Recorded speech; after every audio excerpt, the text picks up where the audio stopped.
चतुर्काधीश। तो आज टॉपिक है याद सताए तेरी। ठीक है, ये हमारा topic and we got 3 objects over here. भाई यहाँ पे है टैरो, फिर है दिस रोमांस एंजल एंड तीसरा है लव मैसेजेस। ठीक है, सो हम करने वाले हैं क्यूट सा रीडिंग, देखते हैं हमें क्या इन्फॉर्मेशन मिलती है, क्या अंडरस्टैंडिंग मिलती है। 14 फेब भी बहुत नज़दीक आ रहा है, बहुत से लोगों ने प्रिपरेशन भी शुरू कर दी होगी depending on that. So let's connect to it कि आज हमें क्या रीडिंग मिलता है। ठीक है, तो सबसे पहले लेते हैं टेरो और देखते हैं कि हमें क्या इन्फॉर्मेशन मिलती है। टेरो के आज हम सिर्फ कुछ ही कार्ड निकालेंगे। ठीक है, ज़्यादातर हमारा जो फोकस है वो होगा regarding the angels and love messages. ठीक है, सो हियर वी गो। चुनते हैं कुछ कार्ड, शायद सिर्फ 5 ही कार्ड चुनेंगे हम। 1 2 3 4 एंड 5। ठीक है, देखते हैं ये हमें 5 कार्ड क्या कहते हैं एंड हियर वी गो। जो पहला कार्ड है वो है 9 ऑफ सोर्ड्स। ओके, पहला ही कार्ड आ गया, the fool, the emperor, 8 of pentacles and queen of cups. तो अगर हम इसे वर्ड बाय वर्ड कनेक्ट करें तो काफ़ी बेहतर रहेगा इस रीडिंग के लिए। So let's connect to it. ठीक है, मैंने यहाँ पे रखे हैं cards and here we connect. देखो भाई, जो पहला कार्ड है एंड जो हमारा टॉपिक है जो उसको कंप्लीटली रिप्रेजेंट करता है वो और कुछ नहीं बल्कि ये है 9 of swords, Gemini, Libra, Aquarius. जितने भी कार्ड्स हैं आपके लिए काफ़ी इंपॉर्टेंट ये रहेगा ये समझना कि मेजर अरकाना सभी 12 राशियों को कनेक्ट करता है। ठीक है, तो भी ये कार्ड है सॉर्ट का, कम्युनिकेशन का, एंड यहाँ पे हमें इंफॉर्मेशन मिलती है कि ये पर्सन बेसिकली खोया हुआ है ख्यालों में। ठीक है, जानना चाहता है, मजबूरी है, लिमिटेशन है, कि कोई हमारे दिल में बैठता है, हम उसे दिल से निकाल नहीं सकते एंड उनसे मिल भी नहीं सकते। तो वो बात यहाँ पे हो रही है। मे बी ये पर्सन बहुत ही गुमसुम है, शायद अगर बात नहीं कर पा रहा है तो अंदर बहुत ही घुटन से महसूस हो रही है, शायद और ज़्यादा बातें करना चाहता है आपके बारे में, और ज़्यादा इन्फॉर्मेशन पाना चाहता है, आपको बताना चाहता है कि वो कितनी आपके बारे में सोचता है, कितनी आपकी वरी करता है। यहाँ पे सबसे बड़ी बात यहाँ पे ये है कि it is all about the communication. तो कम्युनिकेशन होगा या नहीं होगा ये आप दोनों के ऊपर डिपेंड है। और एक तीसरा फैक्टर भी आता है जिसे हम कह सकते हैं परिस्थिति। ठीक है, कई बार परिस्थिति नेचुरल होती है, कई बार क्रिएट की जाती है। जैसे कि किसी को अगर आपकी दोस्ती पसंद नहीं, आपका प्यार पसंद नहीं, तो कुछ उटपटांग सी हरकतें करते थे कि आप दोनों के बीच झगड़ा लगे वगैरह, वो चीज़ होती है। किसी किसी के बारे में चीज़ें एप्लीकेबल होती है एंड दूसरी मामलों में अगर हम कहें तो कई बार हम ऐसे ही बात करते हुए कुछ ऐसे बोल जाते हैं जो मतलब ऐसा बनता है, हालांकि वो हमें कहना नहीं होता लेकिन वो कह जाते हैं, फिर डिफरेंसेस आने लगते हैं। वो भी चीज़ यहाँ पे रिप्रेजेंट होती हैं। तो बेसिकली पर्सन आपसे कनेक्ट करना तो चाहता है लेकिन दिल में बहुत सारी कोशिशें कर रहा है कि ऐसी कोई भी गलती वो ना करे, आपको काफ़ी मिस कर रहा है। कुछ लोग जो है वो अपनी जो इमोशनल लेवल है वो बताना नहीं चाहते। जैसे कि अगर ये कोई लड़का है तो नहीं चाहता कि आप जाने कि वो आपको इतना ज़्यादा मिस कर रहा है। वो तो फिल्मों में हम देखते हैं कि भाई कोई भी कहता है कि हाँ, हीरो कहता है कि मैंने आपको बहुत मिस किया, लेकिन कई बार रियल लाइफ में लोग ये बताना नहीं चाहते हुए कितना प्यार करते हैं। तो वो भी चीज़ हमें यहाँ पे दिखती है। जो सेकंड कार्ड है वो है the fool and as you can take a look at that, ये पर्सन बेसिकली एक ऐसे ज़िंदगी जी रहा है कि इसे किसी की परवाह नहीं होनी चाहिए, लेकिन बिल्कुल इसका उल्टा हो रहा है। ये पर्सन एक बहुत ही अच्छी ज़िंदगी जीना चाहता है बिकॉज इसका जो दिल है वो आपसे कनेक्टेड है एंड इसीलिए ये कह रहा है कि याद सताए तेरी, I can not forget you, आपको भूल नहीं सकता। इसलिए अगर आपसे इनका रिश्ता बहुत अच्छा हो गया, एक अच्छी लेवल ऑफ अंडरस्टैंडिंग हो गई, तो इसको कोई भी तकलीफ नहीं होगी वापस से ऐसे जीने में। थर्ड जो कार्ड है वो द एम्परर, एरीज का साइन है यहाँ पे, यानी 12 राशियों को कनेक्ट करता है कि भाई यहाँ पे जो बात आती है कि ये पर्सन चाहता है कि आप इसे अंडरस्टैंड करें। बेसिकली ये चाहता है कि भाई कि this person want to be with you 24/7। In fact अगर आप इनके दिल में हो तो ये आपको महसूस करता है। शायद ऐसा सोचता हो कि भी आप उनसे बात कर रहे हो, आप उनके सामने हो, आपने कुछ कह दिया, रोमांटिक बातें चल रही है, सो ऐसी बातें लगातार चलती रहती हैं उनकी आंखों के सामने। इसके कारण ना वो काम कर पा रहे हैं, ना उनको नींद आ रही है। ये सारी चीज़ें हम यहाँ पे एक्सपीरियंस कर रहे हैं। एंड आई थिंक जिस पर्सन ने अब तक 14 फेब को देखा होगा, 14 फरवरी को क्या क्या होता है, I think they could resonate with this kind of feeling कि होता है भाई ऐसा। नेक्स्ट कार्ड हुआ eight of pentacles and Taurus Virgo Capricorn. यहाँ पे पर्सन कहना चाहता है कि भाई मेरा मन नहीं लगता काम में और मुझे काम पे लगना है, मुझे अपना दिल साफ स्वच्छ रखना है। उसके लिए काफ़ी इम्पॉर्टेंट है कि जो मेरे दिल में बातें चल रही है अनकॉन्शियसली उसे क्लियर करना है। तो जब तक ये आपसे मिलके ये बातें क्लियर नहीं करेगा, ऐसे दिल में बातें चलती जाएंगी।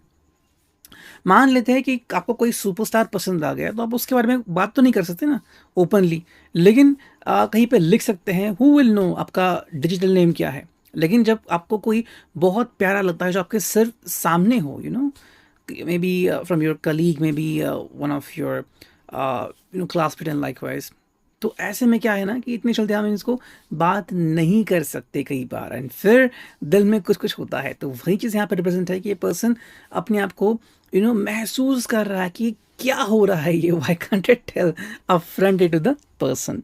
जिस कार्ड में मिला है वो है queen of cups and that is the last card जिसके बारे में है कि भी ये पर्सन बेसिकली आपको इस लेवल तक चाहता है। जब भी आपको देखता है, आपको पाता है, उसे बहुत अच्छा महसूस होता है कि भाई हाँ, यू आर द वन, आप एक बहुत अच्छे व्यक्ति हो, आप उनको कनेक्ट करते हो, एंड मोस्ट इंपॉर्टेंटली यहाँ पे ट्रस्ट फैक्टर है, यहाँ पे ऑनेस्टी, इन सारी चीज़ें हैं।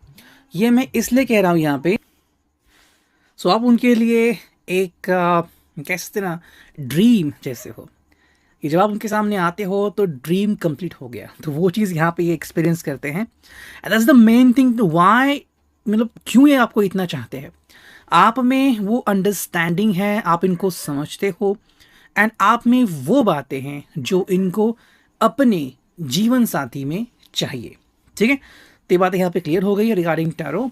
और अब देखते हैं रोमांस एंजल से हमें क्या रीडिंग मिलती है। ठीक है, तो यहाँ से भी लेते हैं हम 6 से 7 कार्ड्स, देखते हैं क्या रीडिंग आती हैं। 1 2 3 4 5 एंड 6। ठीक है, 6 कार्ड आ चुके हैं, देखते हैं क्या reading.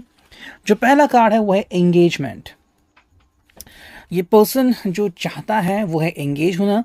Your love life is ascending to a higher level of commitment. ये पर्सन कमिटमेंट चाहता है, ये पर्सन चाहता है कि आप ये आपको, आप इनको दोनों एक दूसरे को कमिटमेंट दें।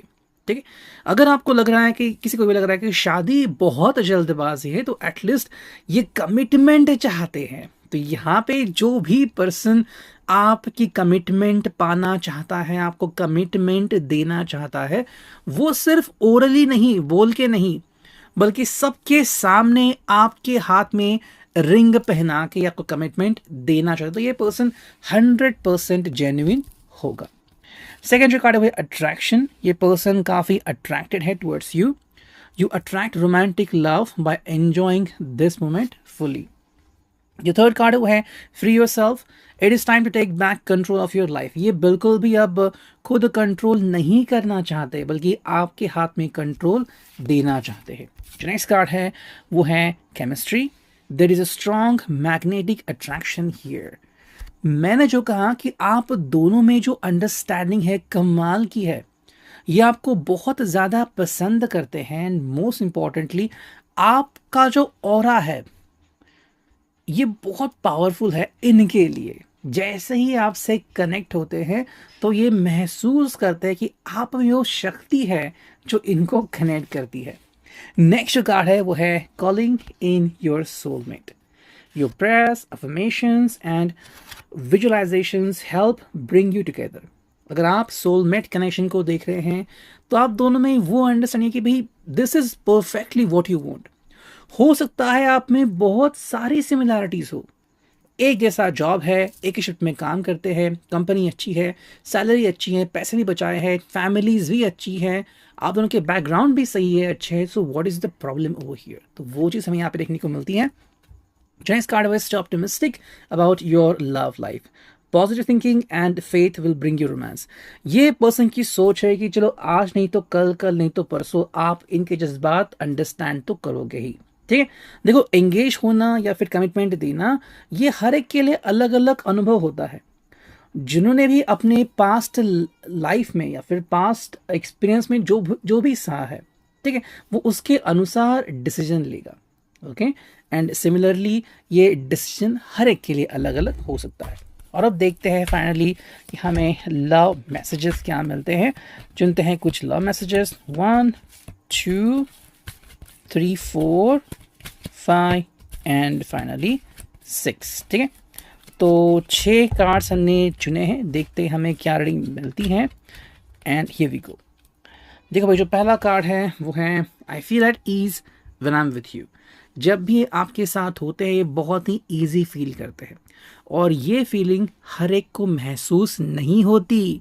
कई लोग ऑकवर्ड फील करते हैं कि अगर मेरा मेकअप नहीं हो या फिर अगर मैं अपनी तंदुरुस्त बॉडी में नहीं हूँ तो सामने वाला क्या सोचेगा। कई बार ऐसा भी देखा है कि आपने फिल्मों में देखा होगा and actually in real life कि पुराने जो फोटोज होते हैं जब हमारी तबीयत में भी डाउन रहती होगी तो वो इतनी अच्छी नहीं होती। तो कई बार लोग छिपाते हैं कि don't show this photos to my lover. Second जो कार्ड है वो है you can read my inner most thoughts.